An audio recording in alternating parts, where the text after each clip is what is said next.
आज हम कक्षा 10 गणित में अध्याय 4 द्विघात समीकरण के कुछ और महत्वपूर्ण प्रश्न हल करेंगे। आज हम जितने भी प्रश्न करेंगे वो द्विघात समीकरण के मूलों की प्रकृति पर आधारित होंगे। इस प्रश्न को देखते हैं। के ऐसे मान ज्ञात करो जिसके लिए द्विघात समीकरण k-12x² प्लस 2k-12x प्लस 2 बराबर 0 के मूल वास्तविक और बराबर हों। देखो यहाँ प्रकृति याद रखिए कि वास्तविक है मूल और साथ में बराबर है। अगर हमारे पास d निकालते हैं और d बराबर 0 आ जाता है तो उसके मूल वास्तविक और बराबर होते हैं। लेकिन अगर d प्लस का नंबर आए, पॉजिटिव नंबर आता है, तो मूल वास्तविक तो होते हैं लेकिन बराबर नहीं होते। अगर d माइनस का नंबर आ जाए तो मूल ना तो वास्तविक होते हैं ना बराबर का कोई मतलब। जब वास्तविक ही नहीं है तो मूल ही नहीं है तो बराबर का कोई मतलब नहीं होता है। तो ये स्थिति तब है जब मूल वास्तविक होते हैं। ये स्थिति तब है जब मूल वास्तविक होते हैं। पहली स्थिति में मूल बराबर भी होते हैं, इसमें बराबर नहीं होते। इसमें बराबर है, इसमें बराबर नहीं है और इसमें मूल ही नहीं होते हैं। तो यहाँ दिया है कि वास्तविक है और साथ में बराबर है, अर्थात d बराबर 0 है। तो इस प्रश्न में d बराबर 0 है और d बराबर होता क्या है, b का स्क्वायर माइनस 4ac। तो देखो यहाँ b कितना है, b दिया हुआ है 2k-12।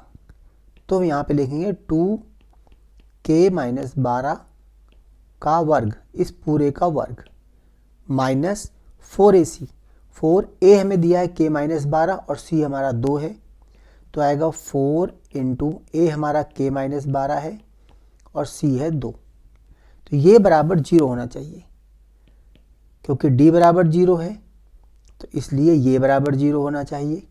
इसको हम 0 रख देंगे, अर्थात 2 का स्क्वायर कितना होगा यहाँ पे, देखो 2 का स्क्वायर हो जाएगा 4 और k-12 का स्क्वायर माइनस 4 को 2 से गुणा किया 8 आ जाएगा, k-12 बराबर 0।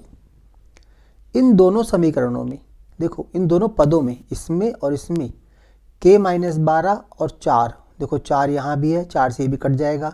यहाँ k-12 है, यहाँ भी k-12 है, तो हम k-12 और 4 को कॉमन ले सकते हैं। तो यहाँ 4 और k-12 को कॉमन लिया तो ये पहले समीकरण में बच जाएगा। देखो k-12 का वर्ग था यहाँ पे, तो एक बार k-12 बचेगा।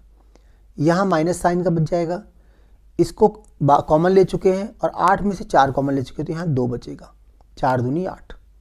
इस तरह ये बच गया।